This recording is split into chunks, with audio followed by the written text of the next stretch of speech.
Global today, खबर जो करे असर। केंद्र और राज्य सरकारें चाहें जितने भी बड़े दावे कर लें, लेकिन जमीनी हकीकत कुछ और ही है।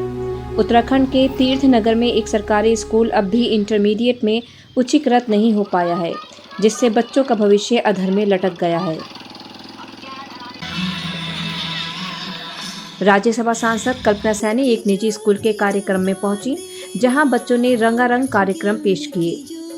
लेकिन उसी गांव में स्थित राजकीय उच्चतर माध्यमिक विद्यालय के हालात कुछ और ही कहानी कहते हैं।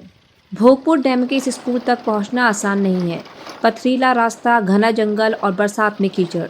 बच्चों को हर दिन जंग जैसे हालात से गुजरना पड़ता है। देखिए सर, रहने वाले तो हम यहीं के हैं और हमारी बेटियां भी पढ़ना चाहती हैं और पढ़ भी रही हैं। और अभी जो माननीय मुख्यमंत्री जी आए थे जसपुर, तो वो घोषणा भी करके गए थे, लेकिन अभी तक इस बारे में कोई भी वो नहीं हो रही है कार्रवाई। यहाँ से कितनी कम से कम 15-20 किलोमीटर दूर स्कूल है, सरकारी स्कूल, जो हाई स्कूल के बाद इंटर कॉलेज है।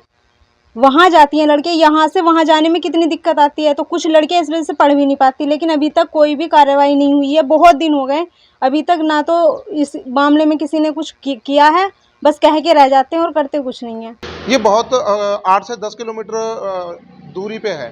बढ़िया वाला इंदिरा गांधी राजकीय इंटर कॉलेज पड़ता है, ये काफ़ी दूरी पे है और बहुत ज़्यादा मुश्किलों का सामना बरसात में तो बहुत ज़्यादा सामना करना पड़ता है, क्योंकि जंगल में भय का माहौल भी है और खतरा भी है, जानवरों का खतरा भी है। और वहाँ स्कूल होना बहुत ज़्यादा जरूरी है, इंटर कॉलेज का होना तो बहुत अति आवश्यक जरूरी था वहाँ पे। जब बोल के गए थे तो कुछ तो करें, सिर्फ वोट बैंक के लिए बोल देते हैं। सच बताऊं तो देखो, वोट बैंक के लिए आते हैं, लोगों को ठगते हैं और चले जाते हैं।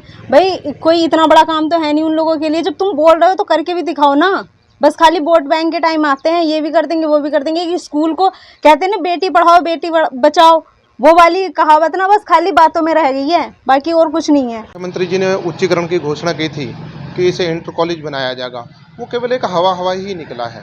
क्योंकि उच्चीकरण इसलिए नहीं किया जा रहा क्योंकि एक स्कूल वहाँ पे गुरु नानक करके है, तो वो एक भाजपा नेता के चहेते का स्कूल है, उसकी उन्होंने इंटर कॉलेज की मांग कर रखी है, उसकी फाइल लगी हुई है। उसके कारण जो मुख्यमंत्री जी ने घोषणा की थी वो फिर हवा ही निकली। मुख्यमंत्री ने इस स्कूल को इंटरमीडिएट तक करने की घोषणा तो की थी, लेकिन 1 साल बाद भी ना तो कोई काम शुरू हुआ, ना ही कोई अधिकारी आया। ऐसा है कि एक साथ तो सारी संस्थाएं उच्चीकृत नहीं हो सकती ना, पर उच्चीकरण लगातार विद्यालयों के हो रहे हैं। और जिस भी क्षेत्र में शिक्षा का दूर दूर तक केंद्र नहीं है, उन स्थानों के उच्चीकरण को प्राथमिकता पर लिया जाए तो शीघ्र ही मैं समझती हूँ कि वो उच्चीकृत हो जाएगा। शिक्षा का तो पूरे प्रदेश में ही निरंतर कार्य भी आगे बढ़ रहा है और इस तरफ भी ध्यान दिया जा रहा है कि प्रत्येक स्थान तक सही माध्यमों से उचित शिक्षा पहुँचाई जाए। तीर्थनगर के इस स्कूल की कहानी सिर्फ एक गांव की नहीं है, ये उस सपने की हकीकत है जिसे बेटी बचाओ बेटी पढ़ाओ कहा जाता है। अब देखना यह है कि क्या सरकार अपने वादे पूरे करती है या फिर ये छात्र छात्राएं ऐसे ही अंधेरे में भटकते रहेंगे। उधम सिंह नगर, उत्तराखंड से ग्लोबल टुडे के लिए राबिया शेख की रिपोर्ट। ग्लोबल टुडे, खबर जो करे असर।